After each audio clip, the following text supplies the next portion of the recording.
But before that day comes, there are signs. And it's quite unusual that some people, they say, I didn't have a sign before I died. Everyone has a sign before they died. Everyone. But these signs are different. They come in various forms. Some people have immediate signs of death before they die, such as illness, such as even spiritual feelings. Others, they don't have any of these signs. It just hits them like that. But the signs I'm talking about is time. Time. As time progresses, as you grow in age, you're actually getting smaller in age. And therefore, time is one of the signs. Age is another. White hair is another. And the Prophet ﷺ said, everything has a cure except for two things. Al-Maut wal-Haram. Death and age, old age. There's no cure for old age. This world ending shows us that when Allah says that everything's going to die, it means everything in this world, including the world itself. Allah says in the Quran, everything on it will perish. The only thing that will be left, presence of your Lord. And Allah subhanahu wa ta'ala says in several verses that the world and the sky will perish.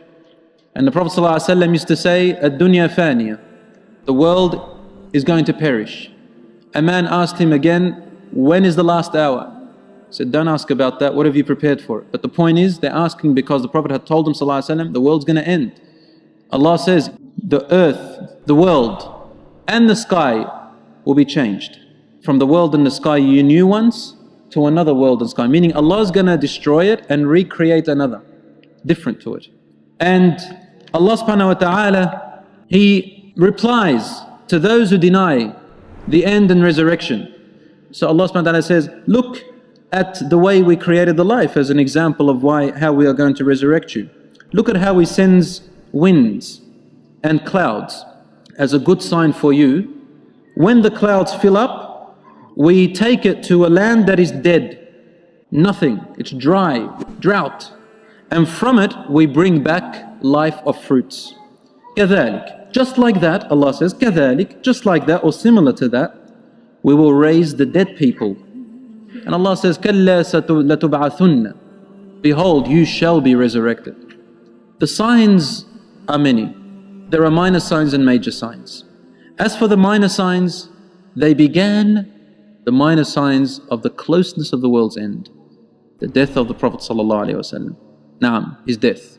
So Allah subhanahu wa ta'ala says in the Quran, the day of accountability has come very close to the people, while the people are in an illusion of their own. Ghafla, they're forgetful of it. They're too busied away from it. Yal'aboon, they're playing around. Allah says, do you not consider that when the day comes, it may come to you while you are playing, or while you are just in ghafla, forgetfulness, or unaware? So when the world ends, brothers and sisters, it will be a time where the majority of the people of the world are going to be in losthood, forgetfulness, ghafla, meaning unaware, too busy with imaginations and illusions and things, ideas they've made up. And Allah says in the Quran about these types of people to the Prophet ﷺ, when the Prophet tried to call them and teach them, and he would tell them, please listen to me, I want to save you. And a lot of them wouldn't listen. Allah said to him, let them eat, and let them entertain themselves, and let them play, and let false hope delude them. And let their hopes, let it delude them. Let it take over their minds for a little temporary while. فَسَوْفَ يَعْلَمُونَ. At the end of it, they're soon going to come to know the reality. It's going to face them. It's going to grab them, it's going to face them right in the face. And they can't run away from it.